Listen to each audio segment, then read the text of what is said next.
Hello dear aspirant, welcome to education with DB sir. और आज हम एक बहुत ही अहम मुद्दे पर डिस्कशन करेंगे। जैसे कि आप सभी को पता है, department of higher education Odisha जो डीएचई ओडिशा है, वो जो रिक्रूटिंग करता है टीचिंग और नॉन टीचिंग स्टाफ के लिए, वो दो ही एजेंसी के द्वारा करता है। एक है ओपीएससी और दूसरा है एसएसबी। तो ओपीएससी के जरिए वो यूनिवर्सिटी के जो असिस्टेंट प्रोफेसर है, एसोसिएट प्रोफेसर है, ये सारे रिक्रूटमेंट करता है। उसके साथ साथ जो गवर्नमेंट कॉलेजेस है, गवर्नमेंट कॉलेजेस में लेक्चरर्स हो गए या फिर असिस्टेंट प्रोफेसर हो गए या फिर डिग्री लेक्चरर्स हो गए, ये सारे रिक्रूटमेंट ओपीएससी ही करता है। और फिर हो गया एसएसबी। एसएसबी क्या करता है, जो नॉन गवर्नमेंट एडेड कॉलेजेस है वहाँ पर एसएसबी लेक्चरर्स अपॉइंट करता है। उसके साथ साथ जो नॉन टीचिंग स्टाफ है उसको भी अपॉइंट करता है एसएसबी। तो ये दो बहुत ही बड़े एजेंसियां हैं, बहुत ही बड़े रिक्रूटिंग एजेंसियां हैं। तो आज हम खास करके एसएसबी के बारे में ही डिस्कस करेंगे, हम ओपीएससी के बारे में डिस्कस नहीं करेंगे। तो एसएसबी कुछ ऐसी गलतियां कर रहा है जिस गलती के कारण लाखों एस्पिरेंट को बहुत ही प्रॉब्लम का फेस करना पड़ रहा है। तो एसएसबी जैसे एजेंसियां, एसएसबी जैसे बहुत ही हाई प्रोफाइल रिक्रूटिंग एजेंसी अगर छोटी सी भी एक मिस्टेक करता है तो उस मिस्टेक का हर्जाना लाखों एस्पिरेंट को भोगना पड़ता है, लाखों एस्पिरेंट को चुकता करना पड़ता है। और कुछ ऐसी गलतियां आज हम देखेंगे जिस गलती के कारण बहुत ही ज़्यादा अमाउंट में लाखों एस्पिरेंट सफ़रर हुए हैं। तो क्या है वो गलतियां, सब उसको हम एक एक करके डिस्कस करेंगे।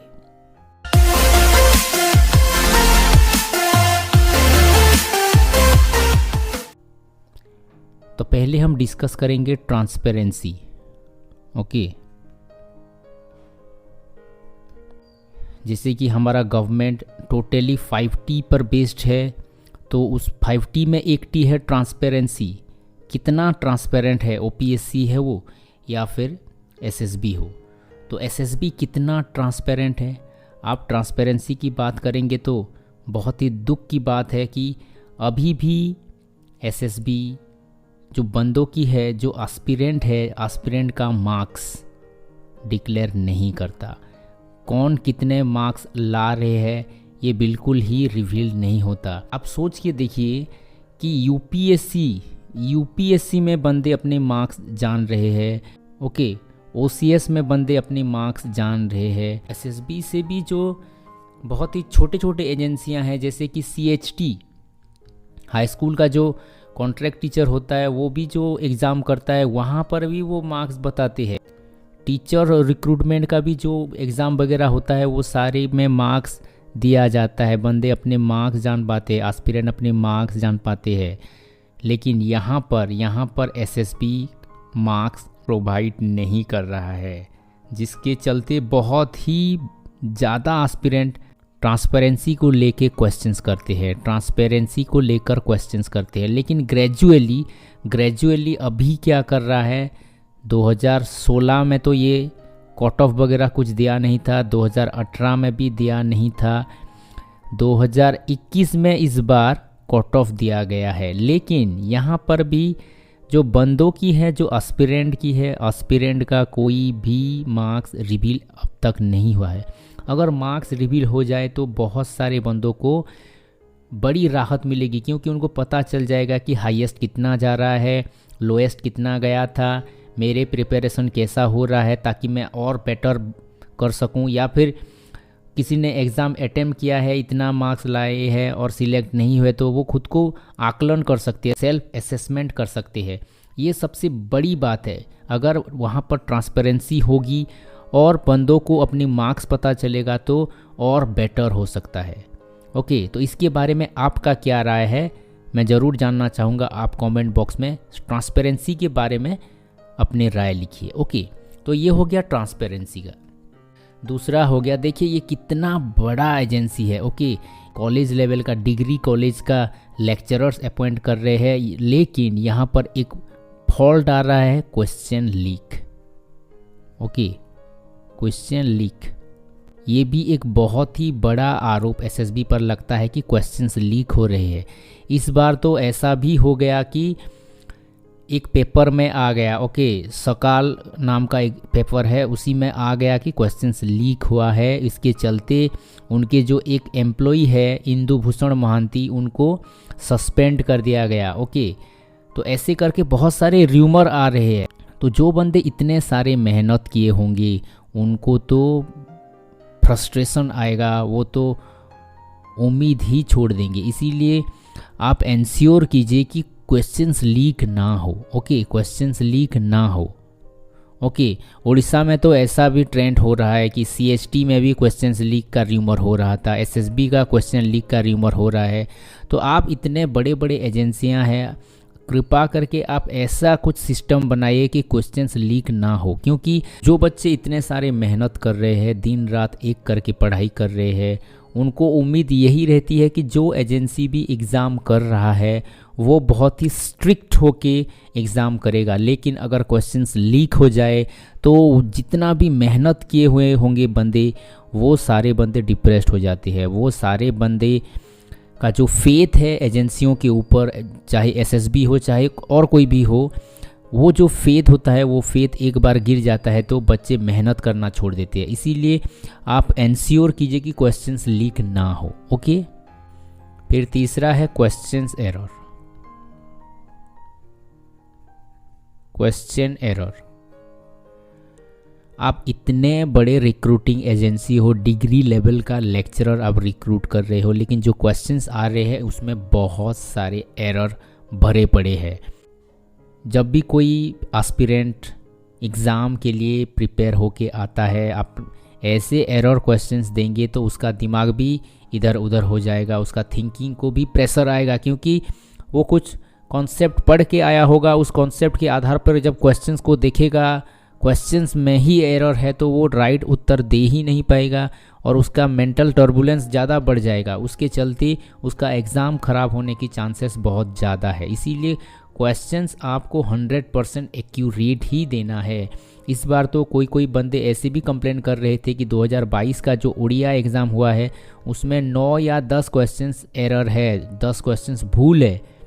जो भी पेपर में भी जो आया था, जो इंदु भूषण महांती का जो क्वेश्चंस लीक वाला जो पेपर में आया था, उसमें भी लिखा गया था कि क्वेश्चंस बहुत ज़्यादा एरर है। तो आपको इस एरर को कम करना पड़ेगा ताकि जो भी एस्पिरेंट आपके ऊपर फेथ लगा के एग्ज़ाम देने आ रहे हैं उनको लगे कि SSB बहुत ही बड़ी एजेंसी है और इनके ऊपर हमारा पूरा विश्वास है कि कोई भी क्वेश्चंस एरर ना हो। फिर फोर्थ